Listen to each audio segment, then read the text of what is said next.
Bienvenue dans votre magazine de reportage sur Radio Royan, à portée de voix. Toujours autour du projet de carrière à Saint-Nazaire-en-Royan, entretien avec Laurent Garnier, gérant du site de la grotte de Thaïs, du bateau à roues, également des fontaines pétrifiantes à la Saône, ainsi que des grottes de Choranche. Bonjour Laurent Garnier. Bonjour. Et merci d'apporter aussi votre éclairage quant à actuellement une mobilisation qui se déroule sur le secteur de Saint-Nazaire-en-Royan en regard avec le projet de cette carrière sur le site du Mont Vanille. Saint-Nazaire-en-Royan qui aussi naturellement est bien connu par sa grotte de Thaïs et puis également le bateau à roues qui font une identité. On a pu s'en apercevoir au fil des interviews dans cette mobilisation qui constitue l'identité de Saint-Nazaire-en-Royan. Et vous, votre regard aujourd'hui, bien sûr, ce projet qui, selon bon nombre de personnes, semble plutôt impactant pour la commune. Alors, en ce qui concerne les sites touristiques, est-ce que il peut en être de même aussi, selon vous ? Eh bien, écoutez, d'abord, avant de vous donner ma position, j'aimerais quand même rappeler que ça fait plus de 25 ans que je suis maintenant responsable de différents sites touristiques et pas des moindres. On a cité la grotte de Thaïs, où j'ai commencé à être guide, il y a bientôt 30 ans, à piloter le bateau à roues, à acheter une maison en face à Saint-Hilaire-du-Rosier.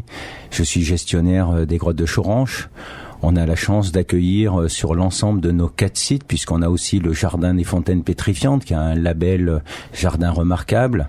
Sur ces 4 sites de nature, on a reçu l'année dernière 220 000 visiteurs. C'est une activité importante pour le territoire. Les gens sont fiers d'avoir des sites de cette qualité. Ils peuvent le partager. J'ai toujours travaillé depuis 30 ans avec toutes les communes, 3 communes, 2 communautés de communes, 2 départements, le parc. Je suis un partenaire sur qui on peut compter. Et je suis aussi président des 2 offices de tourisme intercommunaux, si bien celui de Saint-Marcellin que ici Saint-Jean, la Chapelle-en-Vercors, donc le Vercors-Drôme. Tout ça pour dire que jusqu'à présent, je suis toujours venu à la radio, dans la presse, pour parler de la promotion de mes sites et rarement pour contester un projet qui aurait été mené par une municipalité. Là, il me semble que je dois prendre la parole pour dire mon étonnement, surtout avant de savoir si ce projet est bon ou pas bon pour la commune et l'activité touristique. Justement, je pense qu'il aurait été nécessaire, en amont, de pouvoir communiquer de façon sereine sur un projet aussi important que l'ouverture d'une carrière. Alors, la municipalité nous répond, et je connais bien Monsieur Charvet, Christian, nous répond, mais en fait, depuis 2014, ça fait 5 ans, on communique, les gens sont au courant du projet. Moi, je dis que non. Les citoyens ne doivent pas aller chercher éplucher les délibérations communales pour connaître les projets. C'est des projets qui doivent amener une adhésion. Il faut donc les partager en amont, les expliquer. Est-ce qu'on a eu des réunions publiques ? Est-ce qu'il y a eu des expositions dans les salles de la municipalité pour nous montrer ce qu'on allait faire ? Est-ce qu'on a demandé aux villageois et aux industriels et aux commerçants et aux activités touristiques quel choix on voulait pour notre territoire avant même de parler de tel ou tel carrier qui pourrait s'installer ? Ça me semble intéressant d'abord de dire que pour moi, cette communication n'a pas été faite correctement. Elle a été faite de façon purement institutionnelle. Les citoyens ne veulent plus de ce type de projet qui semble passer en catimini. Et d'ailleurs, pour preuve, je parlais à notre président de la communauté de communes, Jean-Pierre-Louis Fillet, ils ont découvert ce type de projet. Tous les élus me disent, on découvre le projet. Les citoyens découvrent le projet. Du coup, qu'est-ce qu'on a comme autre méthode que de protester pour essayer de faire de gagner un peu du temps. Et c'est surtout ça, parce que finalement, ce carrier qui va s'installer, Monsieur Gauthier-Benoît, je n'ai absolument rien contre les industriels, j'ai rien contre les gens qui développent des territoires, que ça soit Monsieur Gauthier ou que ça soit Dupont du Schmoll, à vrai dire, ça m'est égal. Ce que je veux connaître, c'est la nature de ce projet. Le 6 janvier, on peut aller consulter l'étude d'impact, et là on découvre qu'on a près de 800 pages de dossiers.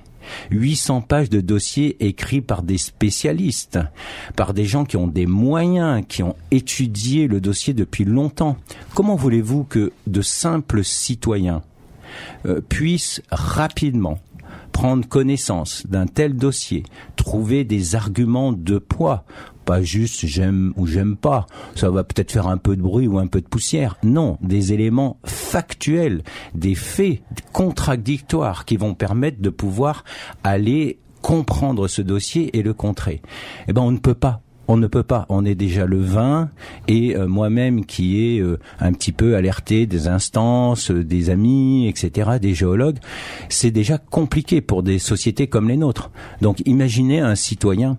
En plus, on est dans une période électorale, donc vous voyez bien que ça crée des tensions entre les pour et les contre d'une municipalité. Je remarque d'ailleurs que la plupart des élus proches ne se mouillent pas trop, hein. Vraiment, je ne sais pas si je suis pour, je ne sais pas si je suis contre, et je pense que les élus devraient se positionner de façon plus vraiment nette.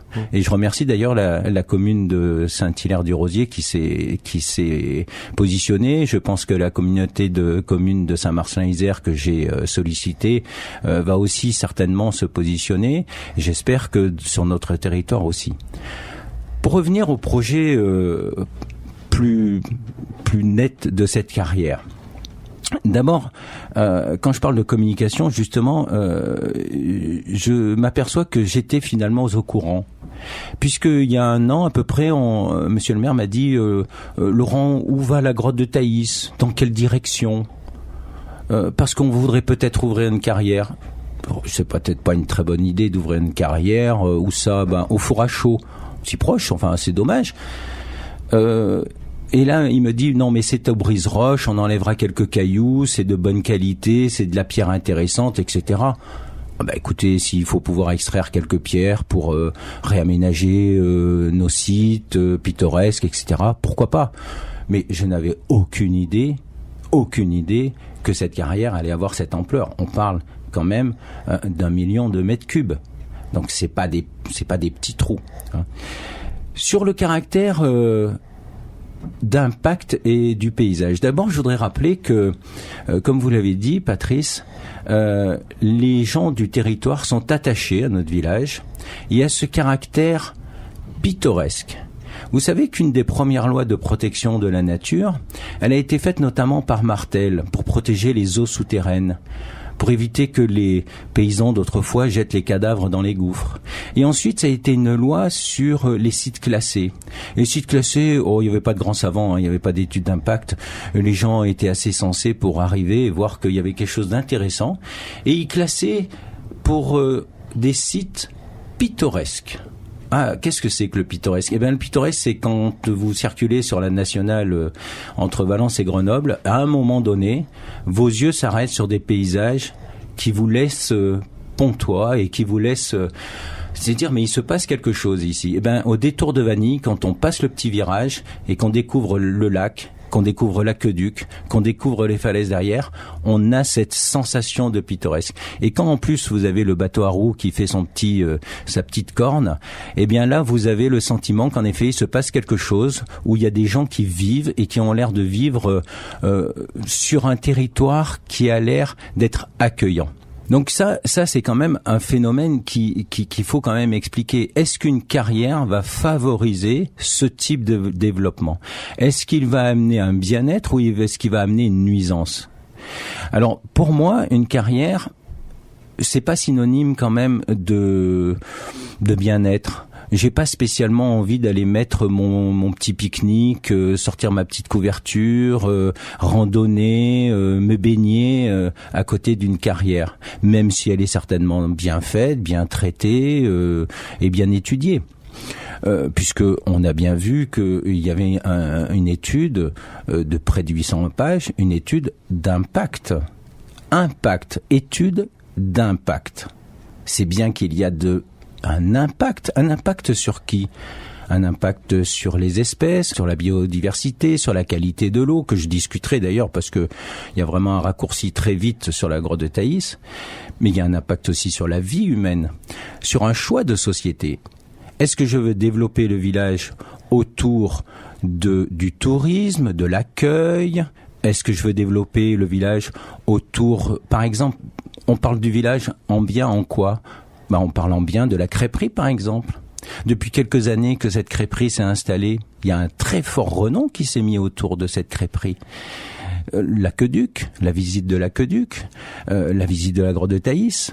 Donc, moi, il me semble que ce côté-là, ce côté d'abord de choix de territoire, de choix de vie, n'a pas été assez exposé. Sur la carrière, après, il y a 800 pages d'études, donc on entend un petit peu tout et j'ai envie de dire n'importe quoi, et c'est normal, c'est le jeu finalement de la lutte.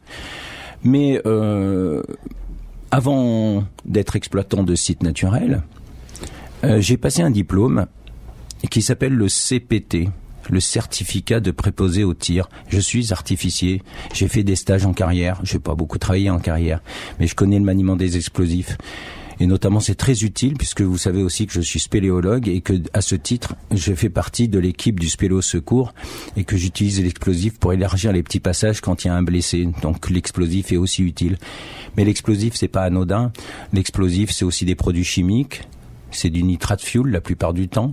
Ce sont des engins de carrière avec du gazole, avec des huiles hydrauliques. Sur 30 ans, il y aura forcément un réservoir de gazole percé, il y aura forcément une durite d'huile qui va casser, et toutes ces matières vont forcément aller s'infiltrer dans les réseaux fissurés karstiques du coin, et la grotte de Thaïs n'est pas loin. Alors dans les 800 pages, on entend que il y a une belle faille et que ça va pas vers la grotte de Thaïs. Eh ben moi je dis que c'est un beau raccourci. Le conseiller scientifique du parc, Monsieur Baudouin-Lismonde, qui est hydrologue, dit le contraire. Il dit que c'est un raccourci et qu'il faudrait certainement prouver qu'il n'y a pas cette jonction. Donc évidemment je vais essayer d'aller protester auprès du commissaire enquêteur sur ces faits, mais qui sont des faits finalement factuels. Et je trouve que c'est dommage d'en arriver là. J'aurais préféré que la municipalité puisse engager un vrai dialogue. Et moi, ce que je demanderais, c'est un moment d'apaisement, qu'on retire ce dossier et qu'on prenne du temps pour essayer d'expliquer ce projet à la population. Et ce projet sera soit accepté, soit refusé, mais il faut arrêter de faire passer les projets en force. Alors, en ce qui concerne la grotte de Thaïs, il pourrait donc, il y a un phénomène de fréquentation potentiel qui pourrait en découler avec une exploitation de carrière. D'autres au niveau géologique, donc vous disiez, qui peuvent aussi donner une certaine fracture au site, qui pourrait être... Oui, alors... Ce qui est assez curieux, c'est que dans l'étude, il est précisé que la grotte de Thaïs est à 475, 476 ou 480. À vrai dire, ça m'est égal. Ce qu'ils ont l'air d'oublier, c'est que c'est l'entrée de la grotte qui est citée. Mais il n'y a pas une seule personne en 5 ans qui est venue nous demander où allait cette fameuse grotte. Vous savez, sur la distance sur laquelle la grotte de Thaïs a actuellement été explorée, plus de 2 kilomètres. Plus de 2000 mètres de galeries explorées à la grotte de Thaïs. La rivière souterraine descend 100 mètres en dessous du niveau de la Bourne et de l'Isère. Elle descend profondément dans cette nappe karstique. C'est une des plus belles rivières souterraines d'Europe. La dernière exploration a été faite par Xavier Minuscus. Alors Xavier Minuscus, c'est un Drômois, on a la chance d'avoir un Drômois. C'est surtout la personne qui vient de battre le record du monde de profondeur en plongée spéléo. Il explore les goules, par exemple, de Bourg-Saint-Andéol depuis des années, dans lesquelles il y a des captages d'eau. Et il a fait il y a cette semaine une exposition justement pour expliquer un petit peu l'origine de l'eau à Bourg-Saint-Andéol. Il a fait la même chose sur la résurgence de Bourne. Eh bien, cet homme, il a exploré Thaïs jusqu'à plus de 800 mètres dans les siphons, à 100 mètres de profondeur. Il a relevé les plans. Donc on connaît un petit peu quand même cette cavité, en tout cas ce qui a été exploré par les hommes. Évidemment, 2 kilomètres d'exploration, ça paraît pas beaucoup, mais au-delà, la grotte continue. C'est une très belle rivière souterraine. Il y a eu peu d'études sur son bassin d'alimentation. Il y a eu peu d'études sur son débit. On en est tout au début. Et moi, je vais demander aux carrières de me prouver que la carrière n'est pas sur le bassin d'alimentation de la grotte de Thaïs. Et il aura beaucoup de difficultés à le prouver puisque comme nous sommes en régime noyé, c'est-à-dire que imaginez que toute cette masse rocheuse, en fait, bien l'eau va s'égoutter tranquillement et au lieu d'aller couler directement dans une source, elle va s'enfoncer profondément dans la nappe et certainement ressortir à la grotte de Thaïs. En tout cas, je dis certainement, je pense que c'est là, mais moi je préfère dire certainement plutôt comme le Carrier de dire que c'est sûr que ça ne va pas à Thaïs. Il y a des procédés un petit peu modernes, on peut faire des colorations, on peut faire des études. En tous les cas, ce côté-là n'a sûrement pas été assez étudié. Alors les impacts possibles, on les connaît déjà. On a eu des pollutions d'hydrocarbures dans des grottes, pas loin d'ici. Je pense que vous connaissez tous la station de Fondurle, vous connaissez tous la grotte de Brudour. Il y a quelques années, elle a été polluée au gazole et pendant plusieurs années, on n'a pas pu retourner dans la grotte tellement l'odeur était intense. Donc moi, j'ai une activité touristique avec plus de 25 000 visiteurs par an à la grotte de Thaïs. Vous comprenez bien que je pourrais pas faire visiter une grotte si elle sent le gazole. Et je peux pas prendre ce risque-là. D'abord pour ma simple activité touristique, ma pauvre rémunération, mais surtout pour la qualité de la grotte, la qualité des eaux souterraines. Ça fait plus de 30 ans qu'on se positionne de cette façon à la grotte de Choronche, à la grotte de Thaïs. La connaissance, la protection du milieu, sa valorisation et son partage. Pourquoi on fait visiter les grottes ? Pour faire partager cette connaissance, pour que les gens passent un bon moment, pas pour aller dans une zone qui pourrait être polluée.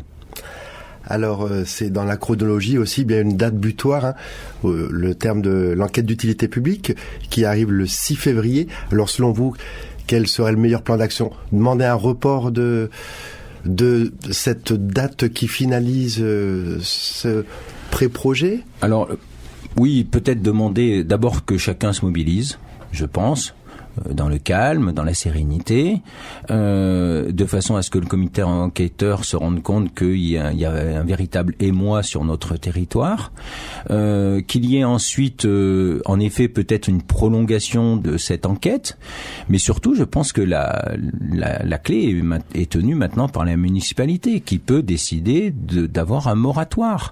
On peut très bien patienter quelques minutes. Il n'y a pas d'urgence. Il n'y a pas d'urgence. Quel héritage la municipalité veut laisser à son territoire ? Moi, c'est ça que je me pose comme question. Quand on parle de nos maires voisins, on parle de Monsieur Pillet, on pense au musée de l'eau. On pense à Monsieur Cibeux, c'est une nouvelle ouverture de route qui a désenclavé le Vercors avec la route de l'Arps. On parle d'un maire plus récent, Sylvain Bell, à Saint-Hilaire-du-Rosier, c'est une station photovoltaïque. Monsieur Charvet veut laisser quoi ? Une carrière ? Pendant 50 ans dans son pays, parce que c'est 30 ans d'exploitation, mais enfin la carrière va rester longtemps. Donc moi je pense que ça vaut le coup d'attendre un peu et de réfléchir. D'autant plus que si on creuse un peu, on s'aperçoit que tout ça, c'est en partie fait pour financer des projets qui, alors là, pour le coup, il y a eu une grande communication. L'amélioration de la traversée du village, le réaménagement des carrefours, du bourg, de façon à ce que toutes ces traversées incessantes de camions, etc., soient mieux maîtrisées et que la qualité de vie s'améliore. Oui, ça, c'est un projet que je soutiens. Ça, c'est un projet projet qui laisserait une empreinte favorable. Mais si pour le financer, il faut aller finalement se prostituer et obtenir des financements qui vont aggraver la qualité de vie à l'entrée du village, je trouve que c'est tombé un peu de Caribe en syllabes. Donc ça c'est discutable. Je pense que c'est un village qui subit déjà beaucoup de nuisances. Il y aurait un travail d'abord à pas faire seul, il y aurait un travail à faire associé aux collectivités locales, les communautés de communes, le département, la région, déjà pour se lutter contre le passage de ces camions, de ces poids lourds, de ces transports en convois exceptionnels. Il y aurait à lutter aussi contre ces 4 ou 5 abrutis qui viennent de façon incessante faire du jet ski pendant 8 heures d'affilée en bas sur le lac. Quel intérêt le village a à supporter ce type d'activité? On ne fait que subir des nuisances et on veut en rajouter une. Alors sous prétexte qu'il n'y aura pas trop de camions, mais je reprends le terme, étude d'impact. Non, il y aura bien des camions supplémentaires. Et puis une fois qu'il y en aura 2, il y en aura 4, il y en aura 8. Puis une fois qu'on aura exploité 30 ans, eh bien on va redemander une réouverture. Donc je pense vraiment qu'il y a un projet d'abord à travailler. Ensuite, il y a aussi ce caractère écologique qui est mis en place. Et il faut des cailloux. Oui, il me faut des cailloux au Jardin des Fontaines. J'ai besoin de blocs pour faire de l'enrochement. À Saint-Hilaire-du-Rosier, on a aussi utilisé de l'enrochement. Mais c'est pas parce que on a besoin d'enrochement qu'il faut le faire n'importe où. Vanille est un point d'entrée caractéristique. On va aller chercher du rocher au Mont-Aiguille parce que on va couper la moitié du Mont-Aiguille parce que c'est du très bon rocher. Pourquoi les carrières de cassis se sont arrêtées? Parce qu'elle défigurait le paysage au niveau de ce parc fabuleux que sont les Calanques. Donc on doit s'interroger sur le meilleur emplacement. Le meilleur emplacement qui va être un compromis entre, en effet, pouvoir sortir et extraire de la roche dont on a besoin, mais qui va préserver aussi des habitants. Il y a quand même beaucoup d'habitants dans le cercle, quitte à ce que ça coûte un peu plus cher. Parce que la vérité, c'est que surtout, cette roche, elle est très facile d'accès. Elle est à 50 mètres de la route. Alors oui, c'est facile, oui, c'est moins cher, mais peut-être qu'il faut réfléchir à une exploitation qui coûterait un peu plus cher, qui serait peut-être un peu moins rentable, qui serait peut-être mieux placée, de façon à ce que les nuisances soient moins impactantes pour les habitants. Et votre avis par rapport actuellement à ce qui se passe, et puis le maire qui peut être justement un peu aussi un peu l'articulation qui fait que ça repart dans un autre sens, ou peut-être, comme vous le disiez, un moratoire peut être organisé en ce sens. C'est lui qui peut plier éventuellement, parce qu'il y a aussi la préfecture, le commissaire enquêteur, il y a plusieurs acteurs dans le... Oui, bien sûr, il y a le préfet, mais ce sont des acteurs qui sont lointains. Le maire, c'est notre représentant. Nous l'avons élu. Les villageois l'ont élu. Donc il est là pour développer le territoire, mais il est aussi là pour nous protéger. Donc ce que je ressens aussi malheureusement, c'est que, malheureusement, nous sommes en période électorale, donc nous allons avoir certainement des gens qui vont monter d'autres listes. Moi, ce que je souhaiterais, c'est que ces listes ne soient pas des listes de simple opposition. C'est facile d'être opposant, c'est facile de se battre contre un projet. C'est plus difficile d'en construire un. Donc je pense qu'il faut absolument qu'il y ait des oppositions constructives, et puis on verra aussi ce que les urnes vont donner. Mais dans des petites bourgades comme les nôtres, c'est dommage de se séparer alors qu'on aurait pu construire des choses ensemble. Si la seule méthode c'est de construire des oppositions, eh bien je pense que malheureusement c'est ce qui va être nécessaire de faire. Mais je le regrette parce que Monsieur Charvet a quand même été quelqu'un qui a vraiment œuvré pour le village, qui a été volontaire pour travailler sur des projets.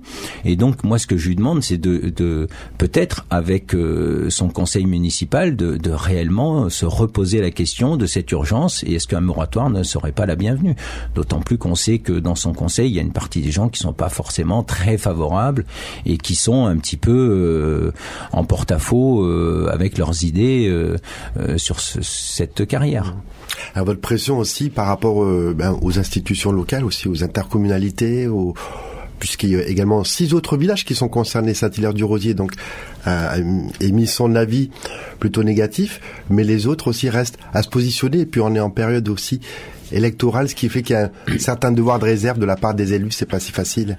Alors oui, bon, moi de mon côté, j'ai essayé aussi d'alerter un petit peu les différents élus, mais en effet, notamment de l'Office du tourisme de notre secteur, mais on s'aperçoit qu'il y a un certain embarras.